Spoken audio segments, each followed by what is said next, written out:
military veteran, right? Yes, I was in the U.S. Air Force for 9 years. Wow. And you came out and blew the whistle on geoengineering, things that you witnessed were going on. Can you give us the real nutshell? Absolutely. Basically, I had heard of what many people know as the term chemtrails.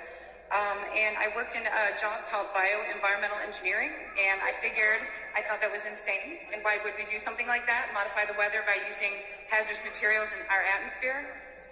And actually the process of trying to debunk it or disprove it, I realized it was actually coming right out of my office, as I was one of the people that was approving the chemicals. And it really shook the core of my oath. And I did a lot of sampling, a lot of investigation, and I blew the whistle and I got out. And I've now used my credentials, my oath, and my powers for good to help people understand it's very real. It's now openly admitted. There are multiple forms of weather modification. I specifically found the one of stratospheric aerosol injection. And collectively around the globe, we have to understand that it's now being admitted because they're saying it's combating climate change.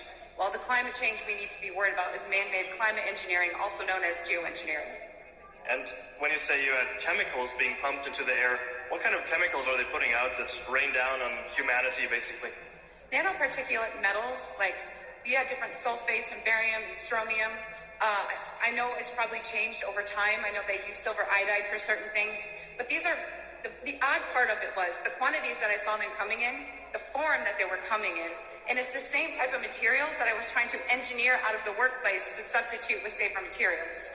And when you notice that what's called a safety data sheet, information about a chemical of what personal protective equipment to wear, how do you dispose of it, how do you pack it to ship it. When key information is missing, I ask questions, and my questions led to demonization, and I knew I found something I shouldn't have. That's insane. So these metals are basically toxic for the humans, I would presume, or? Yes, because it also has aluminum, and a lot of people will tell you, well, these things aren't horrible in small quantities. It's not small quantities, because when you are putting things above us, the dissipation rates are dependent on weather and climate, but it's getting into the food, it's getting into the soil. And around the world, wastewater treatment plants, when it comes to pharmaceuticals, or these toxicants is what they're called, they are not able to filter them out. So if you're growing organic food, we're going to go back to the plexiglass barriers on our plants. I mean, it's horrible. That's why you can ban it anywhere. We've had states in the United States ban it, and that is great to get the ball rolling. But people really need to wake up to it, irrespective of any political party. It's not okay. And you're seeing a huge increase in neurodegenerative issues like Alzheimer's. It's really difficult for people with respiratory issues and asthma. And people are wondering why they have allergies 24/7, 365. And I like what you said about that climate change, or the change we have experienced in weather.